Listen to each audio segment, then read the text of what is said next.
so my presentation is on combating societal trauma by making sure to acknowledge the past. To build some background, my presentation is going to be focusing on like two types of trauma. That's like an individual's trauma as well as like historical and cultural trauma.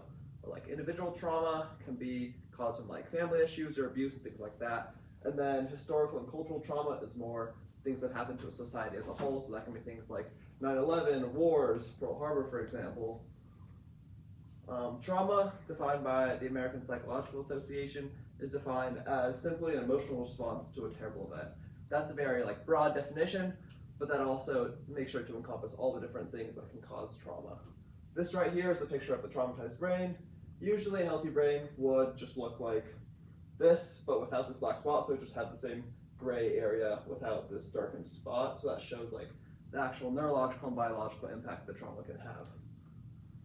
So my research question was what steps can be taken in order to heal societies and individuals from existing and future trauma. And my argument is that societies that remember and acknowledge harmful memories and moments in their past are benefited due to the positive psychological effects.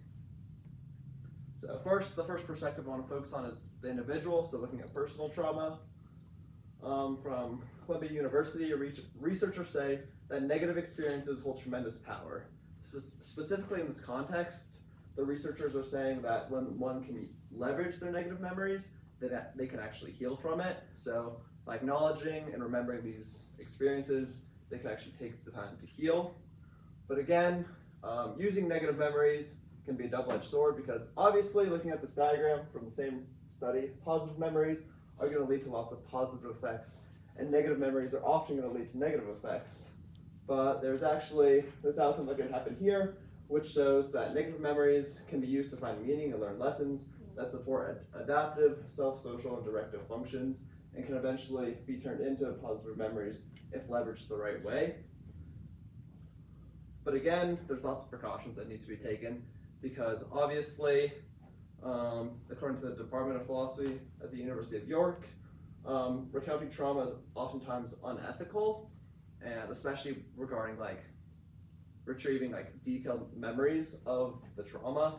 So it's important to not ask for details regarding trauma and to be very safe when dealing with these memories because it can lead to the perpetuation of trauma. So according to a duo in the European Review of Psychology, a skill and psychological thing that can be leveraged is nostalgic reflection, and that's when one can recall positive memories while also thinking about the traumatic events. And this can actually combat psychological distress, which is often a result of trauma. But also nostalgia, it's important to understand that nostalgia is often weaponized, and it's not always safe to trust nostalgia because, according to Johan Norberg, a historian, beware of politicians, populists, and parents who claim that things were better in the past. This is because nostalgia can be used to influence and control a population.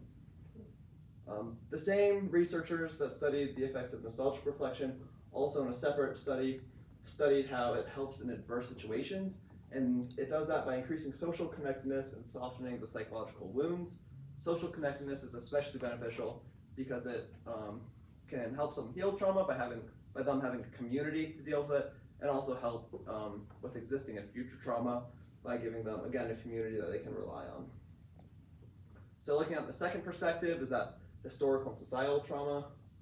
Colin Powell, the previous Secretary of State and Veterans, says that remember the good souls whose memories are a blessing to you and your family, claiming that memorials are specifically important in having a strong community and working through hard moments in the past. So a study done in Israel about the Holocaust Memorial Day was researching the effect on active polarization, which is basically like the disdain and distress of people with differing political views.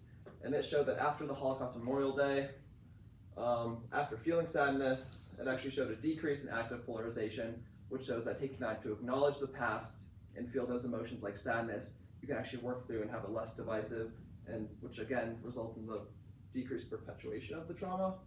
But while memorials and Memorial Days are often very beneficial, they also come with like the flip side of it. They're also a double-edged sword because memorials are inherently political and become manipulated by both those in social groups in control.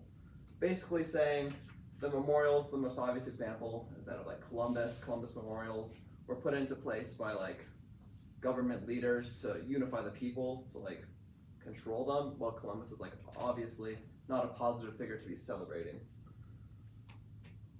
Another way that we can help deal with historical and cultural trauma is by using a representative school curriculum.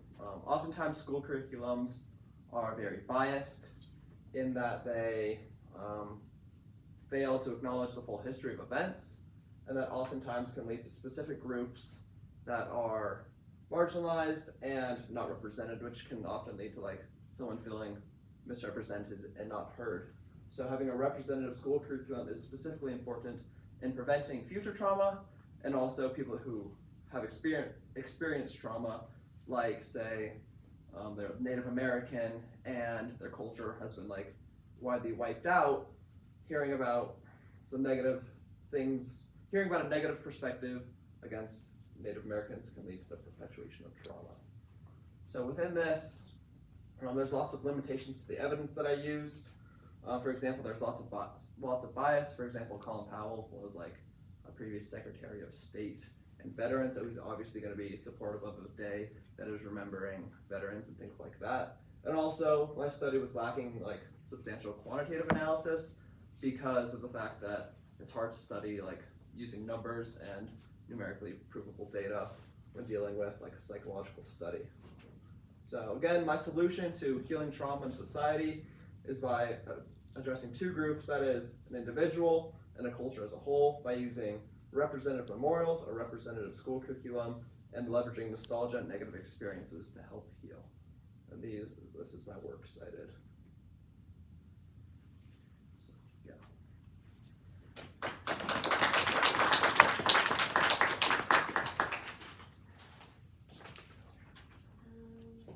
Okay, what is some evidence that you gathered that you did not use, and why did you choose not to use it? Oh, switching. Okay. So evidence that I gathered that I didn't use was I researched how it is important to create temporary housing that fosters a deep connection with residents, and that can actually decrease trauma. But I chose not to include it because it failed to like fit into the perspectives that I wanted to address in this study. And